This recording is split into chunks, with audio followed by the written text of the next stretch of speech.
Hello, before we get started, let us first introduce ourselves. I am Claire Gilroy-Scott. And I am Katie Dyers. We are both solicitors in the employment team at the city law firm Goodman Derrick. We ran a survey last summer to find out how businesses were actually using social media. Unsurprisingly, we found that 96% of businesses had a presence on at least one social media site, with Twitter, LinkedIn and Facebook being the most popular forums. Social media has really become embedded in the workplace, but are employers' policies and practices keeping up?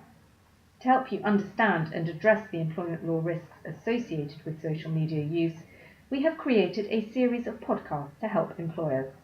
This is part 1, which deals with screening using social media during the recruitment process.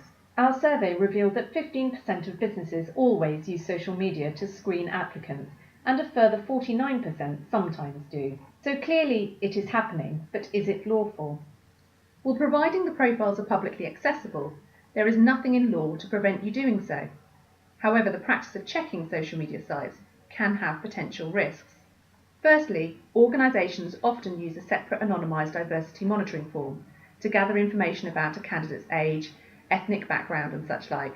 But why bother doing that when you will glean this information and possibly much more whilst looking at online profiles? It leads to a risk of discrimination claims if the candidate is not selected because of something revealed by their social media profile, such as their racial group or sexual orientation. This may of course be hard for the individual to prove, but it should be considered nonetheless. Some candidates may not have an online presence at all, therefore using it as part of the selection process could potentially be discriminatory on grounds of age. For example, is it more likely that older candidates do not have a social media presence? Some information may be inaccurate, misleading or incomplete. Just because somebody posted inappropriate images on a drunken night out 2 years ago, or expressed a strongly held political view during their student days, does not mean that it is relevant now. How will you ensure consistency and relevance in your selection process in that situation?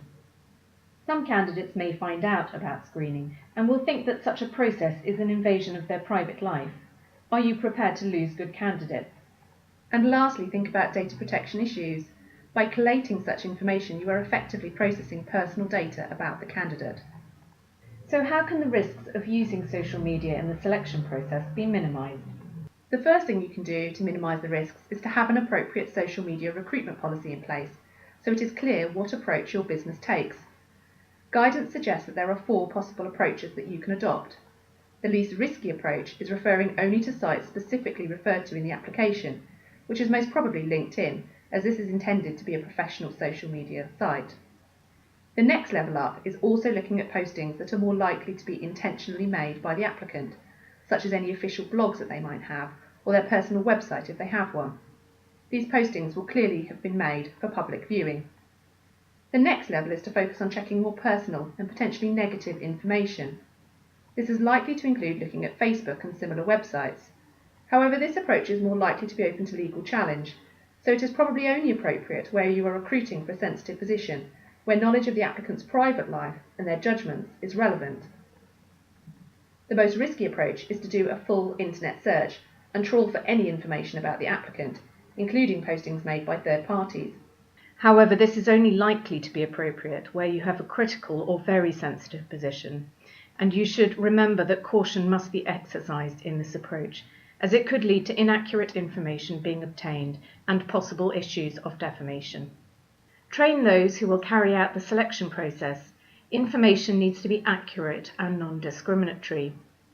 Also inform applicants in advance that their online profiles may be checked. Ideally obtain their consent. Conduct the same checks on all applicants. Because of the practical difficulties we referred to earlier, don't place too much reliance on social media screening. Use it only as part of your wider, more traditional recruitment strategy, such as the selection tests and interviews. If in doubt, it is safer to take the candidate through to the next stage anyway, but if you are rejecting a candidate on the basis of what you have found out about them from looking at their social media presence, ensure that you have documented a reason for the non-selection which is not discriminatory. Remember also that screening works both ways. There is a wealth of information on the internet and possibly some damaging comments out there about employers.